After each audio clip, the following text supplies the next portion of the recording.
It's been a while since you guys have seen me on here. Let me just check how long precisely since I last made a video. It's been so long, oh my gosh. It's been a month since I've been here. It's been a good 4 weeks, and I have to apologize, you guys. So much has been going on. Many of you know that it's wedding season here in the UK. It's summer, so I've been really busy with that. So I've been having at least 4 weddings a week, and that's a lot because some weddings I would have traveled the night before, and then they stayed there overnight, and then obviously traveled back, and then obviously working on my business as well. There's been so much that has been happening, and even in my personal life there's just been a lot that has been going on, and I really cannot wait to share my testimony, because I really believe that some of the things that I have gone through, it's not really because I was a target to the enemy, but literally I believe that God has been not only perfecting my faith, but perfecting what He has for me in the future, in terms of just being that inspiration, because there's no way that you can reach somebody else if you've never really gone through a certain experience or anything like that. And hopefully soon as well, I will be going more into detail about the reason why I was unwell at the end of last year, that, you know, really left me down in the dumps. And that experience was so traumatic for me that it's literally been something that kept hurting me time and time again, especially coming through this year. And sometimes it's just hard to kind of like smile in front of the camera and seem like everything is okay, and everything is not okay for you. So that testimony, I'm just waiting. I have such an amazing surprise for you guys, and I really can't wait till obviously God gives me the go ahead to talk about it. And yeah, so that's pretty much where we're at the moment. Today, well, I'm filming on a Sunday today. I am so exhausted. I don't even know if you guys can tell. I've literally just been sleeping. I'm tired. I'm so tired. I'm really tired. I'm tired. I don't know how many times I've said that now, but yeah, I'm exhausted. I was sleeping, so yeah. I've literally just woken up to make this video, and I just wanted to say I really appreciate your love and support. Do you know, when you make videos, or when you are somebody that puts yourself out there, in as much as obviously you know that there are people that are supporting you, sometimes when nobody says anything or nobody contacts you personally, you just kind of feel like, ugh, you know what, I don't even have motivation to make the videos anyway, so we'll just leave it there and we won't do anything about it. And it was just so lovely that literally within the past 2 weeks, God has just literally been sending people to just remind me that there is a purpose why I do what I do when I come on YouTube. And it was just so lovely to receive like the Instagram messages, the Facebook messages, and even the direct messages on YouTube, just to ask me if I am okay and if everything is okay with me. And that's such an amazing thing. Like, most of the people that watch me on here are people from America. There's some people that, mainly people from America actually. Yeah, quite a lot of people from America. And it's just such a blessing that somebody who is thousands and thousands of miles away from me is able to, you know, feel my lack of presence. And that just really touched me, and I really I feel like I'm gonna get a bit teary-eyed, especially in the, I just felt really overwhelmed that some people care for me that much to be able to just remember me and just get in touch with me and just find out how I am. And I am so grateful. I am really, really grateful. And I just also wanted to say thank you for the new subscribers that have recently joined this channel. Even though I've been away for a good month, I am literally almost at 9k subbies, and most of those subscribers have come whilst I've been away. Well, not most, but a good chunk has joined onto the family since I've been away, and I am super, super, super, super thankful. Yeah, I'm just grateful, you guys. This is just, yeah, probably going to be a little bit of a rumbling video, but I am super, super thankful because you guys do not know how much I desire to share myself as genuinely as I possibly can, especially when it relates to my faith. I do believe that I'm still relatively young, and God has done so much for me, and I have constantly reflected that, especially in my Loc journey.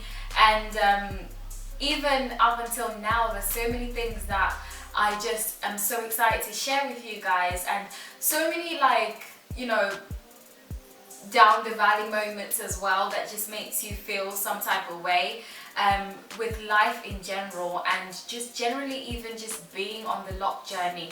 I really feel like it's taught me a lot about myself. It's taught me a lot about God's nature, and it's taught me a lot about some of the things that, you know, we're so busy, like especially in the world of today. I was just reminded today of the story of the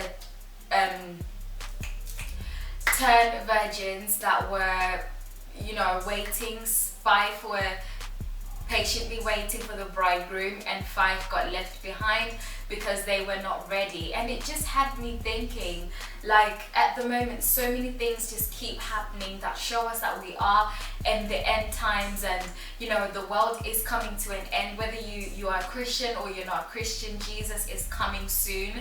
And you know, like, so many things that we can just put our energy into and just be so distracted with life, just so distracted with even like social media and stuff like that. And I know, like, it's not always a good thing that I'm away from this platform sometimes, but there are times where I just really need to like regroup and just ask God, like, am I still in your perfect will, or am I now walking in your permissive will?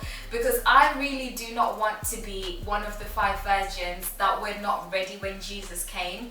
That's really not me. And the annoying thing about life is it throws so many things at you that you can easily just get streamed along with life, streamed along with getting distracted by everything else, that you forget that there is a God that's still in heaven. There is, you know, these things that we have here on earth, we came and they were there.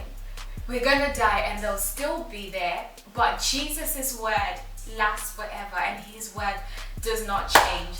But anyway, let's get into the gist of this video, and we will get into everything else sometime soon. So I've been getting a lot of inquiries from people that are looking to start their Locs, and because I've been getting this question quite a lot, I have mentioned it in my other video before, but sorry guys, my memory card ran full, so I had to change it.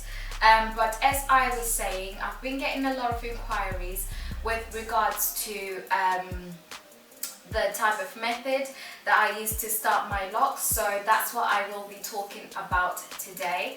So I started out with comb coils, and the reason why I started out with comb coils was because I really liked the way that it looked compared to the